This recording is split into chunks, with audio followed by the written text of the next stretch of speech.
আফগানিস্তানের ইমারত সরকার নারী অগ্রযাত্রায় বাধা হয়ে দাঁড়িয়েছে এবং মেয়েদের স্কুলে যাওয়া পর্যন্ত বন্ধ করে দিয়েছে। এমন অপপ্রচার নিশ্চয়ই আপনি শুনেছেন, কিন্তু এগুলো যে ভুয়া অপপ্রচার এবং ইমারত সরকারের অধীনে শিক্ষা থেকে শুরু করে সমস্ত অঙ্গনে নারীদের কতটা নিরাপদ অগ্রযাত্রা চলছে, সেটাই আমরা দেখব আজকের এই প্রতিবেদনে।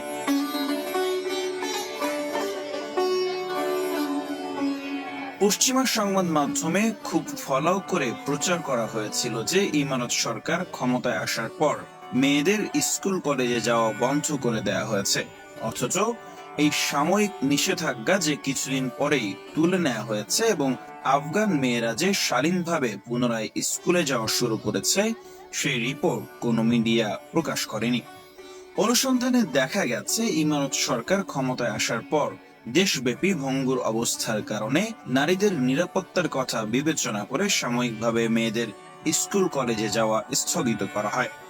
পরবর্তীতে দ্রুততার সাথে নিরাপদ পরিবেশ তৈরি করে প্রথম দফায় স্কুলগামী মেয়েদের পুনরায় স্কুলে যাওয়ার অনুমতি দেয়া হয়।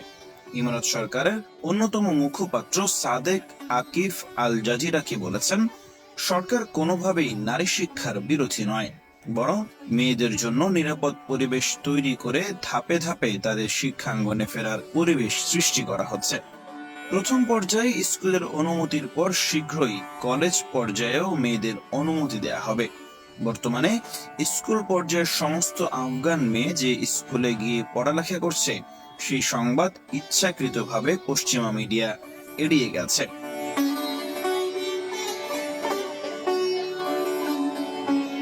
কিছুদিন আগে আফগানিস্তানের রাজধানী কাবুলে একটি বাণিজ্যিক এক্সিবিশন অনুষ্ঠিত হয়, যেখানে নারীদের স্টলগুলো আলাদাভাবে নজর কেড়েছে।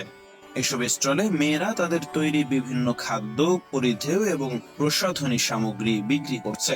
বিশ্বব্যাপী পরিচিত ইমারত সরকারের মুখপাত্র জাবিউল্লাহ মুজাহিদ নিজে সেসব স্টল পরিদর্শন করেছেন। তালেবান যদি নারীর উন্নতিতে বাধা হতো তাহলে তারা কখনোই নারীদের স্টল দেওয়ার সুযোগ দিত না।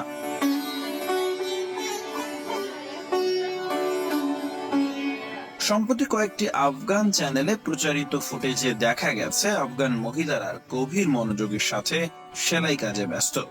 দেশের বিভিন্ন প্রদেশে এভাবে সেলাই প্রশিক্ষণের আয়োজন করে আফগান নারীদের নিরাপদে অর্থ উপার্জনের রাস্তা দেখিয়ে দেওয়া হচ্ছে।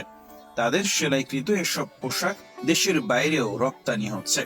এর মাধ্যমে নিজেরা উপার্জনের পাশাপাশি আফগানিস্তানের জাতীয় অর্থনীতিতেও নারীরা অবদান রাখছে।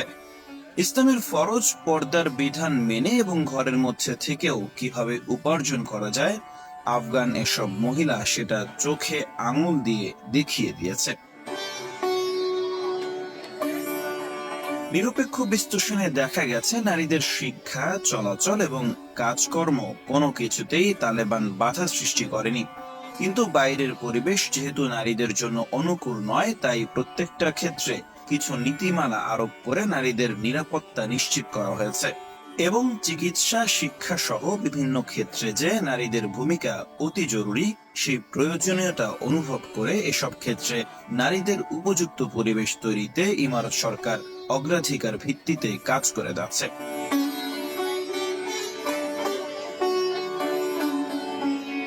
পশ্চিমারা নারী অগ্রযাত্রার কথা বলে মেয়েদের বাইরে বের করে আনলেও তাদের নিরাপত্তা নিশ্চিত করতে পারেনি।